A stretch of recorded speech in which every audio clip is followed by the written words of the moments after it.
ಸತ್ಯ, ನಮ್ಮ ತಂದೆ ಚಿದಂಬರಂ ಹತ್ರ ದುಡ್ಡು ತಗೊಂಡು ಆದಿತ್ಯನ ಕೊಡ್ತಾ ಇದ್ದೀನಿ. ಒಟ್ನಲ್ಲಿ ಈ ಆಪತ್ತಿಂದ ಪಾರಾದ್ರೆ ಅಷ್ಟೇ ಸಾಕು. ಏನು ಹೇಳ್ತಾ ಇದ್ದೀನಿ ರುಷಾ? ಆದಿತ್ಯ ಸೂರ್ಯ ಅವ್ರಿಗೆ ದುಡ್ಡು ಕೊಡೋ ಅವಶ್ಯಕತೆ ಇಲ್ಲ. ಯಾಕೆಂದರೆ ಸೂರ್ಯ ಅವರು ಆದಿತ್ಯನಿಗೋಸ್ಕರ ಬಿಸ್ನೆಸ್ಗೆ ಇನ್ವೆಸ್ಟ್ ಮಾಡಿದ್ದಾರೆ. ಆದಿತ್ಯಗೆ ನಾನೇ ಹೇಳ್ತೀನಿ ಬಿಡು, ಸೂರ್ಯ ಅವ್ರಿಗೆ ನೀನು ದುಡ್ಡು ಕೊಡೋ ಅವಶ್ಯಕತೆ ಇಲ್ಲ ಅಂತ. ಬೇಡ ಆಂಟಿ, ನೀವು ಅವನ್ನ ತಡೆಯೋದಕ್ಕೆ ಹೋಗಬೇಡಿ. ಈಗಾಗಲೇ ಆದಿತ್ಯ ಸೂರ್ಯ ಅವ್ರ ದುಡ್ಡು ಅಂತ ತುಂಬ ಅಪ್ಸೆಟ್ ಆಗಿದ್ದಾನೆ. ನಾವೇನೇ ಹೇಳಿದ್ರು ಅವ್ನು ಕೇಳೋ ಸ್ಥಿತಿಲಿ ಇಲ್ಲ ಆಂಟಿ. ಹೇಳ್ತಾ ಇದ್ರೆ ಆದಿತ್ಯ ಬೇರೆ ಏನಾದರೂ ತೊಂದರೆ ಮಾಡ್ಕೋತಾನೆ ಕಣೆ. ಭಯ ಪಡಬೇಡಿ ಆಂಟಿ, ಅವ್ನ ಕೋಪ ಕಡಿಮೆ ಆಗಲಿ, ನಾವೇ ಅವನಿಗೆ ಕ್ಲಿಯರಾಗಿ ಹೇಳೋಣ. ಅಲ್ಲಿವರೆಗೂ ನೀವು ಈ ವಿಚಾರನ ಅವನ ಹತ್ರ ಮಾತಾಡದೇ ಇರೋದೇ ಒಳ್ಳೇದು.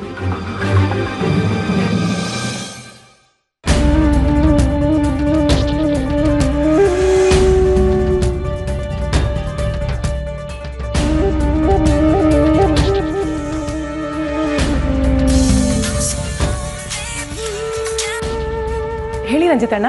ನಿನ್ನನ್ನು ಏನೋ ಅಂದ್ಕೊಂಡಿದ್ದೆ ನಾನು. ನೀನು ಚಿದಂಬರಂಗೆ ಹುಟ್ಟಿದ್ದು ಅಂತ ಪ್ರೂವ್ ಮಾಡಿಬಿಟ್ಟೆ ಕಣೆ. ಯಾಕಣ್ಣ, ಏನಾಯ್ತು?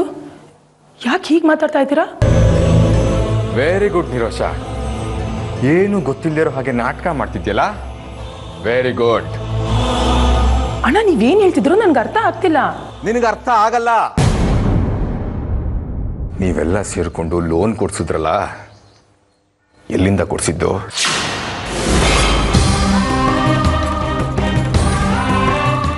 ಅಣ್ಣ, ಅವತ್ತೇ ಹೇಳಿದ್ನಲ್ಲ ಅಣ್ಣ, ಚಾಚನ್ ತಮ್ಮನ ಹತ್ರ ಅಂತ. ಸುಳ್ಳು ಹೇಳ್ಬೇಡ ನಿರೋಷ, ನಿಜ ಏನು ಅಂತ ನನಗೆ ಗೊತ್ತಾಗಿದೆ. ನೀನು ಸಾಕ್ಷಿ ಸೇರ್ಕೊಂಡು ಆದಿತ್ಯನ ಹತ್ರ ಲೋನ್ ಕೊಡ್ಸಿದ್ದೀರಾ ತಾನೇ?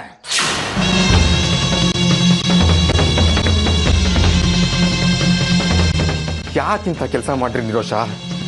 ಯಾಕೆ ನನ್ನ ಈ ಥರ ಧರ್ಮ ಸಂಕಟಕ್ಕೆ ಸಿಕ್ಕಾಕ್ಸಿದ್ರಿ? ನಿಮ್ಗೆಲ್ಲೂ ಲೋನ್ ಸಿಗ್ತಿಲ್ಲ ಅಂತ ಸಾಕ್ಷಿ ತುಂಬ ಟೆನ್ಷನ್ ಮಾಡ್ಕೊಂಡಿದ್ಲು. ನಮಗೆ ಬೇರೆ ದಾರಿ ಇಲ್ಲದೆ ಆದಿತ್ಯನ ಹತ್ರನೇ ಲೋನ್ ಕೊಡ್ಸಿದ್ವಿ. ನೀವು ಎಷ್ಟು ದೊಡ್ಡ ತಪ್ಪು ಮಾಡಿದ್ದೀರಾ ಅಂತ ಗೊತ್ತಾ? ನನಗೂ ಆದಿತ್ಯನಿಗೂ ದುಶ್ಮನಿ ಇದೆ ಅಂತ ಗೊತ್ತಿದ್ದು ಈ ಥರ ಕೆಲಸ ಮಾಡಿದ್ದೀರಲ್ಲ, ಇದ್ರ ಪರಿಣಾಮ ಏನಾಗುತ್ತೆ ಅಂತ ಗೊತ್ತಾ ನಿಮಗೆ? ಅಣ್ಣ, ಆದಿತ್ಯನಿಗೆ ಈ ವಿಷಯ ಗೊತ್ತಿಲ್ಲ, ನೀವೇನು ಚಿಂತೆ ಮಾಡಬೇಡಿ. ಇಷ್ಟು ದಿವಸ ನನಗೂ ಗೊತ್ತಿರ್ಲಿಲ್ಲ, ಆದ್ರೆ ಈಗ ಗೊತ್ತಾಗ್ಲಿಲ್ವಾ? ಇದೇ ತರ ಮುಂದೊಂದು ದಿವಸ ಅವನಿಗೂ ಗೊತ್ತಾಗುತ್ತೆ. ಅದು ಹಾಗಲ್ಲ ಅಣ್ಣ. ನೀನೇನು ಹೇಳ್ಬೇಡ ನಿರೋಷ, ನನ್ಗೆಲ್ಲ ಅರ್ಥ ಆಗ್ತಿದೆ. ಹೀಗ್ ಮಾಡು ಅಂತ ಆ ಚಿದಂಬರಂ ಹೇಳಿದ್ನಾ? ಇಲ್ಲ ಅಣ್ಣ, ಅವ್ರೇನು ಹೇಳಿಲ್ಲ. ನಾನು ಕಷ್ಟದಲ್ಲಿದ್ದಾಗ ನೀನು ನನಗೆ ದೊಡ್ಡ ಹೆಲ್ಪ್ ಮಾಡಿದೆ ಅಂತ ನಿನ್ಮೇಲೆ ತುಂಬಾ ಗೌರವ ಇಟ್ಕೊಂಡಿದ್ದೆ ನಾನು.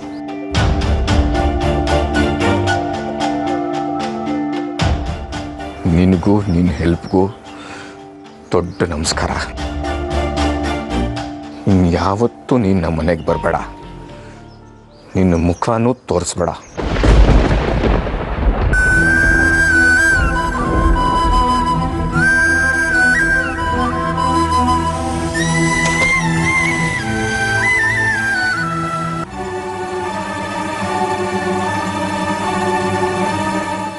ಏನಂದ ರಂಜಿತ್? ಆಂಟಿ, ಅದು ನಾವು ಲೋನ್ ಕೊಡಿಸಿರೋದು ಅವನಿಗೆ ಗೊತ್ತಾಗೋಗಿದೆ. ಆದಿತ್ಯನಿಂದ ಯಾಕೆ ಲೋನ್ ಕೊಡಿಸಿದ್ರಿ ಅಂತ ಇನ್ನೊಂದ್ಸಲ ನನ್ನ ಜೊತೆ ಮಾತಾಡಬೇಡ, ನನ್ನ ಮುಖನೂ ನೋಡ್ಬೇಡ ಅಂತ ಹೇಳ್ಬಿಟ್ಟ ಗೊತ್ತಾ?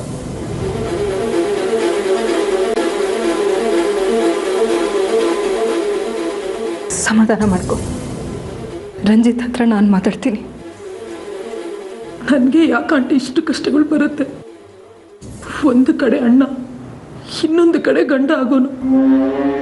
ಇಷ್ಟು ದಿನ ನನಗೆ ಯಾರೂ ಇಲ್ಲ ಅನ್ಕೊಂಡಿದ್ದೆ, ಆದರೆ ಈಗ ನನಗೂ ಒಬ್ಬ ಅಣ್ಣ ಸಿಕ್ಕಿದ್ದಾನೆ ಅಂತ ನಾನು ಎಷ್ಟು ಖುಷಿಯಾಗಿದ್ದೆ ಗೊತ್ತಾ? ಅವನಿಗೆ ಈ ರೀತಿ ಎಲ್ಲಾದರೂ ಸಹಾಯ ಮಾಡ್ಬೋದಲ್ಲ ಅಂತ ನಾನು ಎಷ್ಟೆಲ್ಲ ಆನಂದ ಪಟ್ಟಿದ್ದೆ. ಆದರೆ ಆ ಸಹಾಯನೇ ನನ್ನನ್ನು ಅವನನ್ನು ದೂರ ಮಾಡುತ್ತೆ ಅಂತ ನಾನು ಅನ್ಕೊಂಡಿರಲಿಲ್ಲ. ಈಗ ನೋಡಿ, ಇತ್ತು ಒಬ್ಬ ಅಣ್ಣನ್ನು ನಾನು ಕಳ್ಕೊಂಡ್ಬಿಟ್ಟೆ.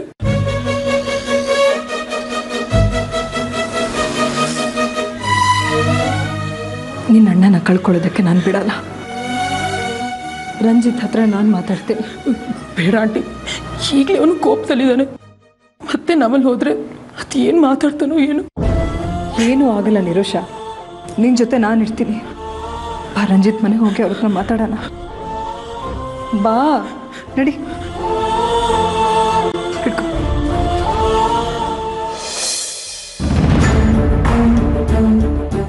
ನನ್ನ ಕಂಪ್ನಿ, ನನ್ನ ಸ್ವಂತ ಕಂಪ್ನಿ, 30 ಲಕ್ಷ ಇನ್ವೆಸ್ಟ್ ಮಾಡಿ ಶುರು ಮಾಡಿರೋದು. ಸಾಕ್ಷಿ ಎಜುಕೇಶನಲ್ ನೀಡ್ಸ್.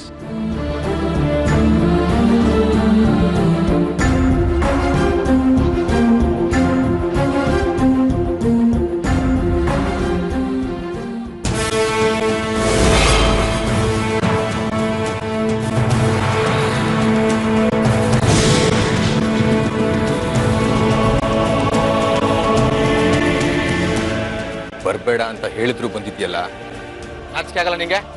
ಪ್ಲೀಸ್ ರಂಜಿತ್, ಅವಳ ಮೇಲೆ ರೇಗ್ಬೇಡಿ. ಇವಳು ಏನ್ ಮಾಡಿದಾಳೆ ಅಂತ ಗೊತ್ತಾತೆ ನಿಮ್ಗೆ? ಚೆನ್ನಾಗಿ ಗೊತ್ತು. ಈ ಕೆಲಸನ ನಿರುಷ್ ಒಬ್ಳೆ ಮಾಡಿಲ್ಲ, ನಾವೆಲ್ಲರೂ ಸೇರಿ ಮಾಡಿದ್ದೀವಿ.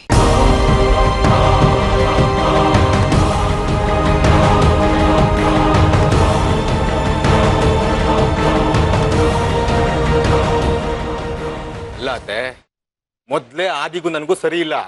ಹೋಗಿ ಹೋಗಿ ಅವನ ಹತ್ರನೇ ಲೋನ್ ಇಸ್ಕೊಂಡು ಬಂದಿದ್ದೀರಲ್ಲ ನೀವು. ರಂಜಿತ್, ಈ ವಿಷಯ ಆದಿತ್ಯಂಗೆ ಗೊತ್ತಿಲ್ಲ. ಇವತ್ತಲ್ಲ ನಾಳೆ ಗೊತ್ತಾಗುತ್ತೆ. ಗೊತ್ತಾಗ್ತಿರೋ ಹಾಗೆ ಮುಚ್ಚಿಟ್ರೆ ಆಯ್ತು. ಯಾಕೆ ಹಾಗೆ ಬದುಕ್ಬೇಕು? ಸುಳ್ಳು ಹೇಳ್ಕೊಂಡು ಮುಚ್ಚಿಟ್ಕೊಂಡು. ಈಗ ಆದಿ ಹತ್ರ ಲೋನ್ ಇಸ್ಕೊಂಡಿರೋದು ನನಗ್ ಗೊತ್ತಾಯ್ತಲ್ಲ, ಹಾಗೆ ಮುಂದೊಂದ್ ದಿವಸ ಅವನಿಗೂ ಗೊತ್ತಾಗುತ್ತೆ.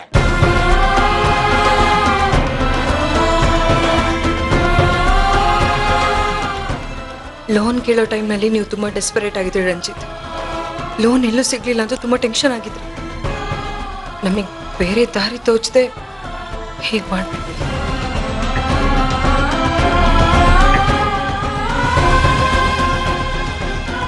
ಕಂಪ್ನಿ ಓಪನ್ ಮಾಡಿದ ಜೋಶಲ್ಲಿ 1000 ಮಾತಾಡಿದೀನಿ ಅವನ ಹತ್ರ. ನಾನು ಅನ್ಯಾಯವಾಗಿ ತಲೆ ತಗ್ಸೋ ಹಾಗೆ ಮಾಡ್ಬಿಟ್ರಲ್ಲ. ಯಾಕೆ ನಿರೋಷ? ಇದರಲ್ಲಿ ನಿರುಷಂದೇನು ತಪ್ಪಿಲ್ಲ ರಂಜಿತ್. ದಯವಿಟ್ಟು ನೀವು ಇವಳನ್ನ ವಹಿಸ್ಕೊಂಡು ಬರಬೇಡಿ ಅತ್ತೆ, ಪ್ಲೀಸ್. ಇವಳೇನ್ ಸಾಮಾನ್ಯದೋಳಲ್ಲ. ಈಗ ಅಪ್ಪ ಅಪ್ಪ ಅಂತ ಚಿದಂಬರಂ ಹಿಂದೆ ಸುತ್ತಾ ಇದ್ದಾಳಲ್ಲ, ಆ ವ್ಯಕ್ತಿ ಏನು, ಅವನ್ ಬುದ್ಧಿ ಏನು ಅಂತ ನನಗ್ ಚೆನ್ನಾಗ್ ಗೊತ್ತು. ಇನ್ನೊಬ್ರು ಮನೆ ಹಾಳು ಮಾಡೋದಕ್ಕೆ ಯಾವ ದಾರಿಲಿ ಹೋದ್ರೆ ಸರಿ ಅಂತ ಯಾವಾಗ್ಲೂ ಪ್ಲಾನ್ ಮಾಡ್ತಿರ್ತಾನ ಅವನು.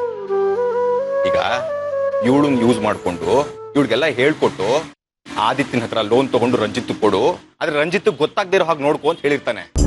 ಅಷ್ಟೇ ಅಲ್ಲ, ಇವಳ ಮೂಲಕ ನಿಮ್ಮನ್ನು ಸಾಕ್ಷಿನೂ ಒಪ್ಸಿರ್ತಾನ ಅವನು. ಯಾವುದೇ ಕಾರಣಕ್ಕೂ ಇನ್ನು ಮುಂದೆ ಇವಳನ್ನ ಮನೆಗೆ ಸೇರಿಸ್ಬೇಡಿ ನೀವು.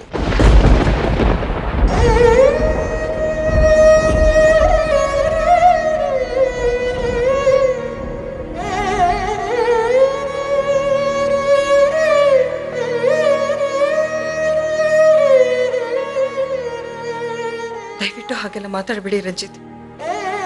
ಇದರಲ್ಲಿ ನಿರೋಷಂದೇನು ತಪ್ಪಿಲ್ಲ. ಆದಿತ್ಯನ ಹತ್ರ ಚಾಚನ್ ಹೆಸರು ಲೋನ್ ತಗೊಂಡಿದ್ದು ನಾನು. ಅವರ ಹೆಸರು ಮುಖಾಂತರನೇ ನಿಮಗೆ ಲೋನ್ ಸಿಗೋ ಹಾಗೆ ಮಾಡಿದ್ದು ನಾನೇ. ಇದರಲ್ಲಿ ಇವರಿಬ್ಬರದೇನು ತಪ್ಪಿಲ್ಲ. ದಯವಿಟ್ಟು ಸಾಕ್ಷಿ ಮೇಲಾಗ್ಲಿ ನಿರೋಷನ್ ಮೇಲಾಗ್ಲಿ ಕೋಪ ಮಾಡ್ಕೋಬೇಡಿ. ಇವರಿಬ್ರು ನನಗೆ ಸಪೋರ್ಟ್ ಮಾಡಿದ್ರು ಅಷ್ಟೇ. ಇದರಲ್ಲಿ ನಿಮ್ಮ ತಂದೆ ಚಿದಂಬರಂ ಆಗ್ಲಿ ಇನ್ಯಾರ್ದು ಕೈವಾಡ ಇಲ್ಲ.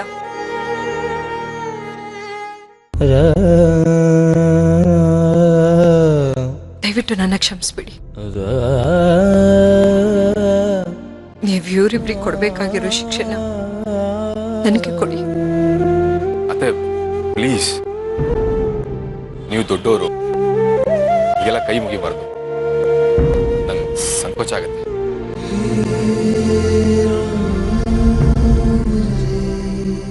ನೋಡು, ನೀನು ನನಗೆ ಒಳ್ಳೇದಾಗ್ಲಿ ಅಂತಾನೆ ಲೋನ್ ಕೊಡ್ಸಿರ್ಬೋದು, ಆದ್ರೆ ಲೋನ್ ತಗೊಂಡಿದ್ದ ರೀತಿ, ತಗೊಂಡಿರೋ ವ್ಯಕ್ತಿ ಎರಡು ನನಗೆ ಸರಿ ಹೋಗಲ್ಲ. ನಾನು ನಿನಗೆ ದುಡ್ಡು ಕೊಡ್ತೀನಿ, ತಗೊಂಡು ಹೋಗಿ ಆ ಆದಿತ್ಯನ ಮುಖದ ಮೇಲೆ ಬಿಸಾಕ್ಬಿಟ್ಟು ಬರಬೇಕು.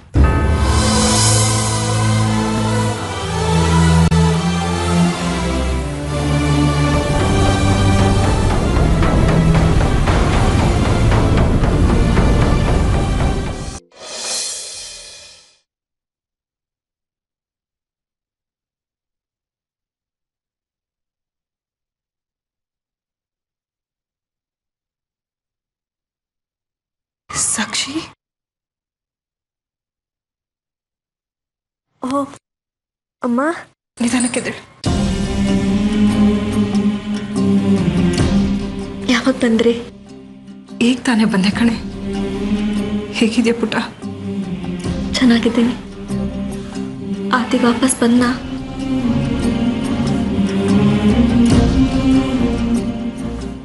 ಅವನು ಬರೋದಾ? ಇಲ್ಲ ಕಣೆ, ಅವನಿಗೀಗ ಸೂರ್ಯ ಅವ್ರು ಕಂಡ್ರೆ ಆಗ್ತಾ ಇಲ್ಲ. ಸೂರ್ಯ ಅವರು ಅವನಿಗೋಸ್ಕರ ಬಿಸ್ನೆಸ್ ಮಾಡೋದಕ್ಕೆ ಅಂತ ದುಡ್ಡು ಕೊಟ್ಟಿದ್ರಲ್ಲ, ಮನೆಗೆ ಬಂದು ಸೂರ್ಯ ಅವ್ರಿಗೆ ಬಾಯಿ ಬಂದಾಗ ಮಾತಾಡಿ ಹೋದ ಕಣೆ. ನನ್ನ ಕೈಲಿಂದೆಲ್ಲ ಸಹಿಸ್ಕೊಳಕ್ಕಾಗ್ತಿಲ್ಲ. ಏನ್ ಮಾಡ್ಬೇಕು ಅಂತಾನೆ ತೋಚ್ತಾ ಇಲ್ಲ ನನಗೆ. ಅಮ್ಮ, ನಾನು ಇನ್ನೊಂದ್ಸಲ ಹೋಗಿ ಆತಿ ಹತ್ರ ಮಾತಾಡ್ಲಾ? ಬೇಡ ಸಾಕ್ಷಿ, ಹೀಗಾಗಿರೋದಕ್ಕೆ ಅನುಭವಿಸ್ತಾ ಇರೋದೇ ಸಾಕು. ನೀ ಇನ್ನೊಂದ್ಸಲ ನನಗೇನು ಕೇಳ್ಕೊಳಕ್ ಹೋಗ್ಬೇಡ. ಅದರಿಂದ ನಿನಗೆ ತೊಂದಾದ್ರೆ ನಮಗೆ ಸಹಿಸ್ಕೊಳ್ಳೋಷ್ಟು ಶಕ್ತಿ ಇಲ್ಲ ಕಣೆ.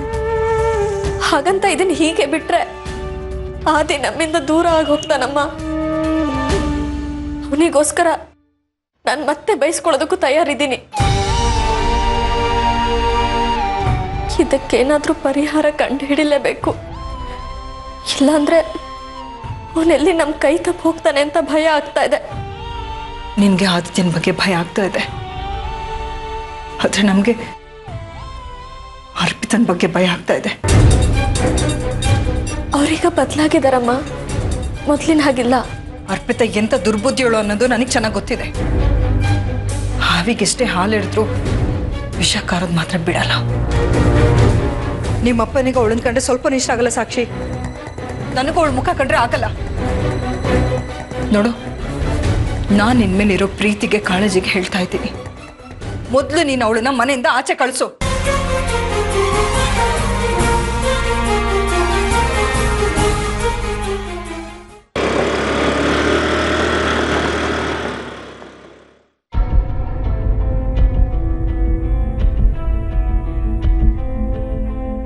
ತಗೊಳ್ಳೋ.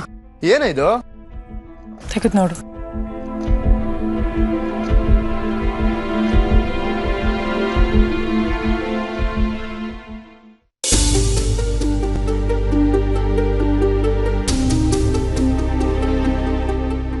ಇಷ್ಟು ಬೇಗ ಎಲ್ಲಿಂದ ಅರೇಂಜ್ ಮಾಡಿದೆ? ಹೀಗೇನು ನಿನ್ ಪ್ರಾಬ್ಲಮ್ ಸಾಲ್ವ್ ಆಯ್ತಲ್ವಾ? ಹ್ಞೂ ಕಣೆ, ನಿನ್ನಿಂದ ನಂಗೆ ತುಂಬಾ ಹೆಲ್ಪ್ ಆಯ್ತು. ಆದ್ರೂ ಇಷ್ಟೊಂದು ದುಡ್ಡು ಎಲ್ಲಿಂದ ಇಸ್ಕೊಂಬಂದೆ?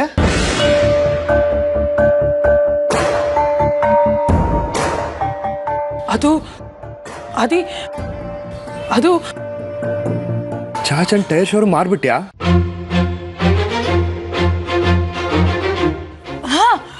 ಹ್ಞೂ ಕಣೋ. ಸಾರಿ ಕಣೆ, ಅವ್ರಿಗೆ ಒಂದು ಹೆಲ್ಪ್ ಆಗಲಿ ಅಂತ ನಾನೇ ಲೋನ್ ಕೊಟ್ಟಿದ್ದೆ. ಈಗ ನಾನೇ ಮಾಡಿಸ್ಬಿಟ್ಟೆ. ಪರವಾಗಿಲ್ಲ ಆದಿತ್ಯ, ಈಗ ನಿನ್ನ ಕಷ್ಟಕ್ಕಿಂತ ಚಾಚನ್ ಕಷ್ಟ ಏನು ಮುಖ್ಯ ಅಲ್ಲ ಕಣೋ.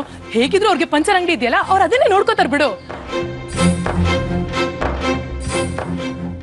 ಸಾರಿ ಕಣೆ, ನನ್ನ ಪ್ಲೀಸ್ ಕ್ಷಮಿಸ್ಬಿಡ್ತೀಯಾ? ನಾನು ಹೀಗೆಲ್ಲ ಆಗತ್ತೆ ಅಂತ ಅಂದ್ಕೊಂಡೇ ಇರಲಿಲ್ಲ. ನೀನು ನನಗೆ ಹೆಲ್ಪ್ ಮಾಡೋಕ್ಕೋಸ್ಕರ ಎಷ್ಟು ರಿಸ್ಕ್ ತೊಗೊಂಡಿದ್ಯಾ. ನಾನು ನಿನ್ನ ಇನ್ನೂ ಮದುವೆ ಆಗಿಲ್ಲ ಅಂದ್ರೂ ನೀನೇ ನನ್ನ ಹೆಂಡತಿ. ನಿನ್ನಂತವಳು ನಾನು ಕೈ ಹಿಡಿಯೋದಕ್ಕೆ ತುಂಬ ಪುಣ್ಯ ಮಾಡಿದ್ದೆ ಕಣೆ. ಇಂಥ ಒಳ್ಳೆ ಮನುಷ್ಯರು ನಿನ್ನನ್ನು ಅವನೇ ಸೊಸೆ ಮಾಡ್ಕೊಳ್ಳೋದಕ್ಕೆ ಹಿಂದೆ ಮುಂದೆ ನೋಡಿದ್ರಲ್ಲ ಆ ಸೂರ್ಯನ್ ಫ್ಯಾಮಿಲಿ, ಅವ್ರಿಗೆ ಸರಿಯಾಗಿ ಆನ್ಸರ್ ಮಾಡ್ಬಿಟ್ಟು ಬರ್ತೀನಿ. ನೋಡು ಮಿಸ್ಟರ್ ಸೂರ್ಯ, ನೀನು ಹೆಲ್ಪ್ ಮಾಡಿದ್ರೆ ನಿನ್ನ ಸ್ವಾರ್ಥ ಇತ್ತು. ಆದರೆ ನಿರೋಷ ಯಾವುದೇ ಸ್ವಾರ್ಥ ಇಲ್ಲದೆ ನನಗೆ ಹೆಲ್ಪ್ ಮಾಡಿದ್ದಾಳೆ. ಅವಳು ಮುಂದೆ ನೀನೇನು ಇಲ್ಲ ಅಂತ ಹೇಳ್ಬಿಟ್ಟು ಬರ್ತೀನಿ. ಈಗ ಯಾಕೋ ಆ ಮಾತೆಲ್ಲ? ನಾನು ನಿನಗೆ ಸಹಾಯ ಮಾಡಿದೆ ಬೇರೆ ಯಾರಿಗೋ ಮಾಡ್ಲಿ ಆದಿ. ನಿನ್ನ ಬಿಟ್ರೆ ನನಗೆ ಬೇರೆ ಯಾರೂ ಇಲ್ಲ ಕಣೋ. ನಿನ್ನ ಸುಖ ಸಂತೋಷನೇ ನನಗೆ ಮುಖ್ಯ. ನಿನಗಿರೋ ಕನಿಷ್ಠ ಪ್ರೀತಿ ನಮ್ಮ ಮನೆಯವ್ರಿಗೆ ನನ್ನ ಮೇಲೆ ಇದ್ದಿದ್ರೆ ನನಗಿಂಥ ಪರಿಸ್ಥಿತಿ ಬರ್ತಿರ್ಲಿಲ್ಲ.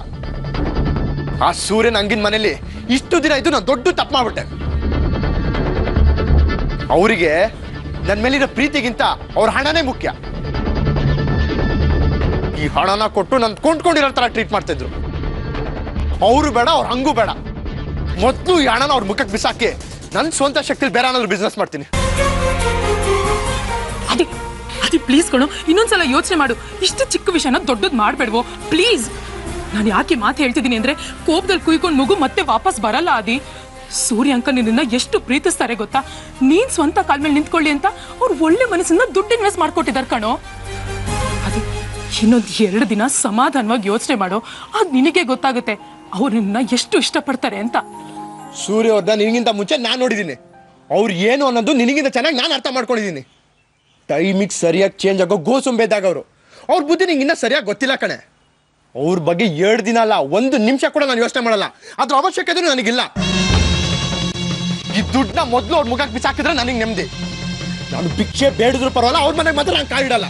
ಅವ್ರ ಪ್ರೀತಿನೂ ಬೇಡ, ಅವ್ರ ಋಣನೂ ಬೇಡ. ಈ ದುಡ್ಡನ್ನ ಅವ್ರ ಮುಖಕ್ಕೆ ಬಿಸಾಕಿ ಅವ್ರ ಋಣನ ತೀರ್ಕೊಂಬರ್ತೀನಿ ನಾನು. ಅದೇ ಪ್ಲೀಸ್.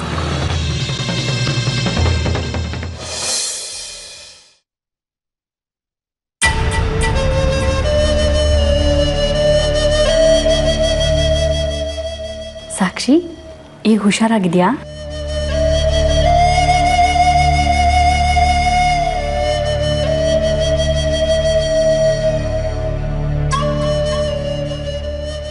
ಹೀಗಾಗತ್ತೆ ಅಂತ ನನ್ನ ಕನ್ಸು ಮನಸ್ಸಲ್ಲೂ ಅನ್ಕೊಂಡಿರಲಿಲ್ಲ.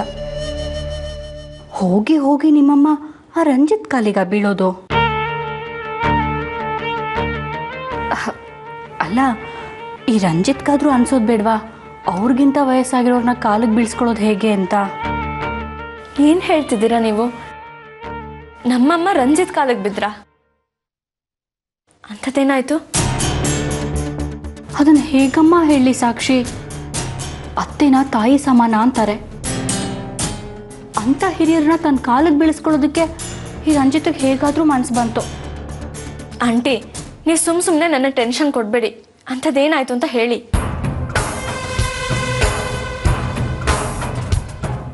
ಅದೇ ಸಾಕ್ಷಿ, ನೀವೆಲ್ಲ ಸೇರಿ ಆದಿತ್ಯನ ಹತ್ರ ಲೋನ್ ತಗೊಂಡು ರಂಜಿತ್ ಕೊಡ್ತಿದ್ರಲ್ಲ, ಆ ವಿಷಯ ರಂಜಿತ್ಗೆ ಗೊತ್ತಾಗ್ಬಿಟ್ಟಿದೆ.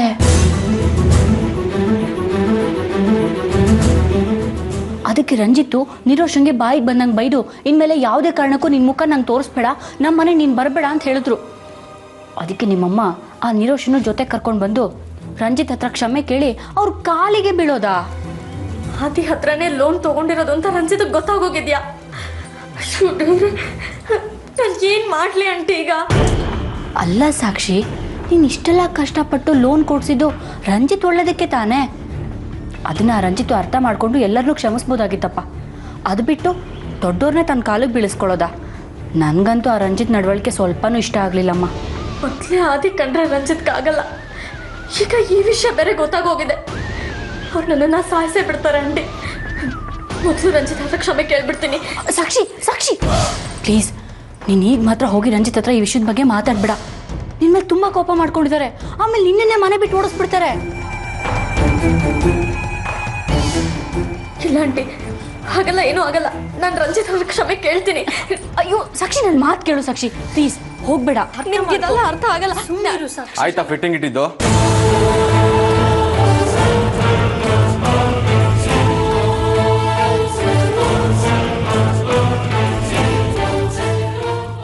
ಈ ಬುದ್ಧಿ ಬಿಡಿ ಅಂತ ಎಷ್ಟು ಸಲ ಹೇಳಿದ್ದೀನಿ ನಿಮಗೆ. ಈ ಜನ್ಮದಲ್ಲಿ ಬದಲಾಗಲ್ಲ ಅಂತ ಕಾಣುತ್ತೆ ನೀವು. ಇನ್ನೊಬ್ಬರು ಮನೆ ಹಾಳು ಮಾಡೋದ್ರಲ್ಲಿ ನಿಮ್ಗೇನ್ರಿ ಖುಷಿ ಸಿಗುತ್ತೆ? ಯಾಕೆ ರಂಜಿತ್ ಹೀಗೆ ಮಾತಾಡ್ತೀರಾ? ನಾನು ಸಾಕ್ಷಿಗೆ ಫಿಟ್ಟಿಂಗ್ ಇಡ್ತಿರ್ಲಿಲ್ಲ. ಅವಳಿಗೂ ವಿಷಯ ಗೊತ್ತಿರಲಿ ಅಂತ ಹೇಳ್ತಿದ್ದೆ ಅಷ್ಟೇ. ಪಾಪ ಸಾಕ್ಷಿ ಮಾಡಿರೋ ತಪ್ಪನ್ನ ಅವಳು ತಿಳಿಸಿ ಹೇಳ್ತಿದ್ದೆ. ಇದೇ ಮಾತನ್ನ ಆದಿತ್ಯನ ಹತ್ರ ನಂಗೆ ಲೋನ್ ಕೊಡ್ಸೋದಕ್ಕೂ ಮುಂಚೆ ಹೇಳಿದ್ರೆ ಒಪ್ಕೋತಿದ್ದೆ. ಆದರೆ ಈಗ ಬೂದಿ ಮುಚ್ಚಿರೋ ಕೆಂಡನ ಕೆದಕಿ ಮತ್ತೆ ಬೆಂಕಿ ಹಚ್ಚೋ ಪ್ರಯತ್ನ ಮಾಡ್ತಿದ್ದೀರಾ ನೀವು. ಔಟ್. ಆಚೆ ಹೋಗಿ ಅಂದೆ.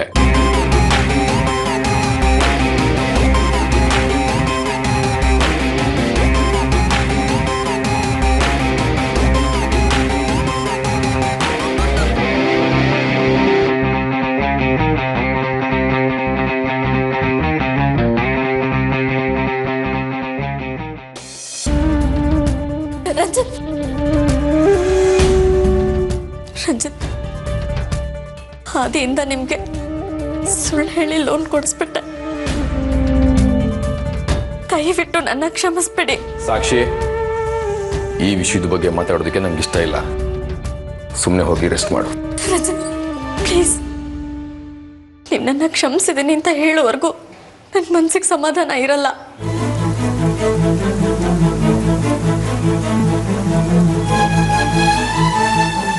ಒಳ್ಳೆ ಮಾತಲ್ಲಿ ಹೇಳ್ತಿದ್ದೀನಿ, ಸುಮ್ಮನೆ ಹೋಗಿ ರೆಸ್ಟ್ ಮಾಡು.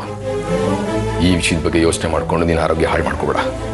ನೋಡಿ, ಬೇಕಾದ್ರೆ ನನಗೆ ಬೈದ್ಬಿಡಿ, ಇಲ್ಲ ಎರಡೇಟ್ ಹೊಡೆದ್ಬಿಡಿ, ಆದ್ರೆ ಕ್ಷಮಿಸಿದ್ದೀನಿ ಅಂತ ಒಂದು ಮಾತು ಹೇಳಿ. ಇಲ್ಲ, ನನಗೆ ತುಂಬಾ ಗಿಲ್ಟ್ ಆಗ್ತಿರುತ್ತೆ. ಮತ್ತೆ ಮತ್ತೆ ಯಾಕೆ ಈ ವಿಷಯದ ಬಗ್ಗೆನೇ ಮಾತಾಡ್ತಿದ್ಯಾ? ಯಾವ ಟೈಮಲ್ಲಿ ಯಾವ ವಿಷಯ ಮಾತಾಡಬೇಕು ಅಂತ ನಂಗೆ ಚೆನ್ನಾಗಿ ಗೊತ್ತಿದೆ. ಇನ್ನೊಂದು ಮಾತು ಆಡದೆ ಸುಮ್ಮನೆ ಹೋಗಿ ರೆಸ್ಟ್ ಮಾಡು.